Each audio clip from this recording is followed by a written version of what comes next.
Hello children, আশা করি তোমরা সবাই ভালো আছো। আজকে আমরা স্ট্যান্ডার্ড 3 এর কম্পিউটারের প্রজেক্ট ক্লাস করব।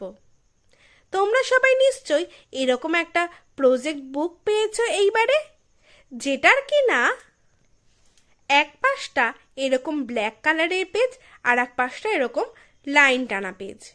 এইবার কিন্তু আমরা প্রজেক্টটা এই কপিটার মধ্যেই করব। তাহলে চলো কি কি করতে হবে সেটা দেখে নিই আমরা। একদম প্রথমে বইটাকে তোমরা কিন্তু ভালো করে মলাট দেবে।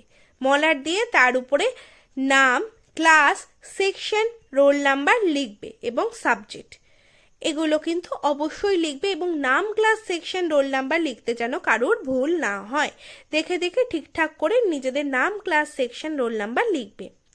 এরপরে পেজটা এইভাবে উল্টাবে। উল্টে দেখো এইখানে নেম বলে লেখা আছে। এখানে যে যার নাম লিখবে, স্ট্যান্ডার্ডে নিজেদের ক্লাস লিখবে, ডিভিশনের সেকশন লিখবে, আর এখানে রোল নাম্বার লিখবে। এই দুটো জায়গায় কিন্তু নাম, ক্লাস, সেকশন, রোল নাম্বার লিখতেই হবে, ঠিক আছে? এরপরে কি করব সেটা দেখে নিই। প্রজেক্ট জমা দেওয়ার লাস্ট ডেট কিন্তু 17/3/2025, তার মানে 17 তারিখ সোমবার, তার আগে কিন্তু তোমাদের প্রজেক্টটা জমা দিতে হবে।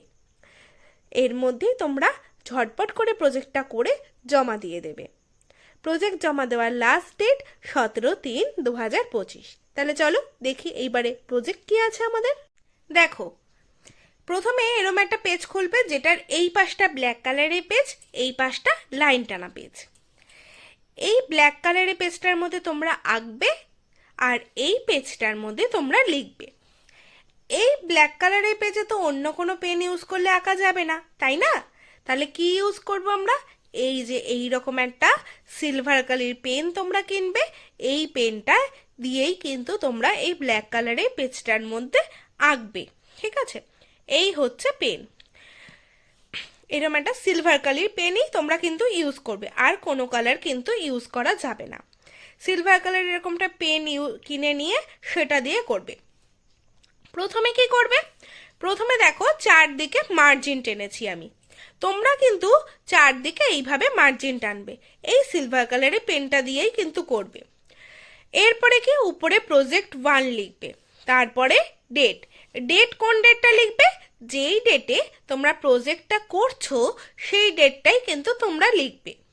তারপরে এটা আমি এখানে যেটা এঁকেছি এবং যেটা আমি লিখেছি সেগুলো কিন্তু তোমরা দেখে দেখে একদম ঠিকভাবে আঁকবে এবং ঠিকভাবে লিখবে, ঠিক আছে? কেউ কিন্তু এটাকে ভুল করো না। আর সবটাই কিন্তু হবে এই সিলভার কালার পেন দিয়ে।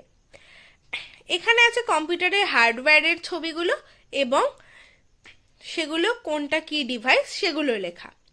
এরপরে আসছে এই পাশে আঁকাটার পাশে লিখবে হচ্ছে এই লেখাটা। এখানে কি লেখা আছে দেখো, এখানে লেখা আছে উপরে লিখবে প্রজেক্ট 1 ডেট, এরপরে লিখবে হচ্ছে examples of hardware. Input device mouse, keyboard, light pen, microphone, joystick, scanner আর examples of input device.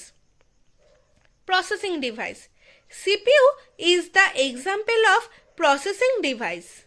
Output device monitor, printer, speaker, plotter are examples of output device. Storing device hard disk, CD, DVD, pen drive are examples of storing device. লেখাটা আমি যেরকম লিখেছি সেরকম করেই কিন্তু তোমরা লিখবে। এখানে কিন্তু ব্ল্যাক কালার আর ব্লু কালারের পেন আমি ইউজ করেছি, তোমরাও কিন্তু এই দুটো কালারই ইউজ করবে। অন্য কোনো কালারের পেন কিন্তু তোমরা ইউজ করবে না। ব্ল্যাক কালার আর ব্লু কালার দিয়ে তোমরা এই পাশটা লিখবে আর এই পাশটা এই সিলভার কালারের পেন দিয়ে তোমরা আঁকবে। তাহলে আশা করি পুরোটাই তোমরা বুঝতে পেরেছো। তাহলে ঝটপট করে প্রজেক্টটা করে প্রজেক্টটা 17 তারিখের মধ্যে কিন্তু জমা দিয়ে ফেলো। প্রজেক্ট জমা দেওয়ার লাস্ট ডেট কিন্তু 17/3/2025। তাহলে এই পাশটা ব্ল্যাক পেজের এই পাশটায় আঁকবে, এগুলো লিখবে, মার্জিন টানবে এবং এই পাশটায় কিন্তু তোমরা লেখাটা লিখবে। তাহলে পরে ঝটপট করে প্রজেক্টটা করে ঝটপট করে জমা দিয়ে ফেলো। হাতের লেখা পরিষ্কার করে সুন্দর করে লিখবে, আঁকাটা সুন্দর করে লিখবে। আর একটা কথা, এই পেনটা দিয়ে যখন তোমরা এখানটায় আঁকবে তখন একটা দাগ টানার পরে একটুখানি শুকানোর টাইম দেবে, দিয়ে আর একটা দাগ টানবে। ঠিক আছে, একটা দাগ টানার পরেই তার উপরেই যদি স্কেল দিয়ে বসিয়ে দাও তাহলে কিন্তু এই কালিটা ছড়িয়ে যাবে। এটা যেহেতু জেল টাইপের কালি, এটাকে একটু শুকানোর জন্য তোমাদের টাইম দিতে হবে, নইলে এটা কিন্তু পুরো ঘেটে যাবে। তাই এই পেনটা দিয়ে যখন তোমরা একটা দাগ টানবে, টেনে ওটাকে একটু শুকাতে দেবে, দিয়ে নিয়ে তারপরে কিন্তু তোমরা পরের দাগটা টানবে। এই পুরো ভিডিওটা খুব ভালো করে শুনবে, ইনস্ট্রাকশনগুলো ভালো করে শুনবে, শুনে নিয়ে তারপরে প্রজেক্টটা করবে। আর একটা জিনিস দেখো, এই যে এই স্টোরিং ডিভাইসের মধ্যবর্তী জায়গাটা কিন্তু একটা গোল করে তারপরে চারদিকে এটা করা, এটা অনেকেই ফিল আপ করে দাও, এটা কিন্তু কেউ ফিল আপ করবে না। ঠিক আছে, ঠিক যেরকম আমি করেছি ঠিক সেরকম করবে, সুন্দর করে করবে, কোনো জায়গা যেন ঘেটে না যায়, লেখা যেন হাতের লেখা পরিষ্কার থাকে এবং পরিচ্ছন্নভাবে জমা দেবে। ঠিক আছে, তাহলে প্রজেক্টটা ঝটপট করে 17 তারিখের মধ্যে জমা দিয়ে ফেলো। প্রজেক্ট জমা দেওয়ার লাস্ট ডেট 17/3/2025। তাহলে আজকের ক্লাস এইটুকুই, সবাইকে টাটা।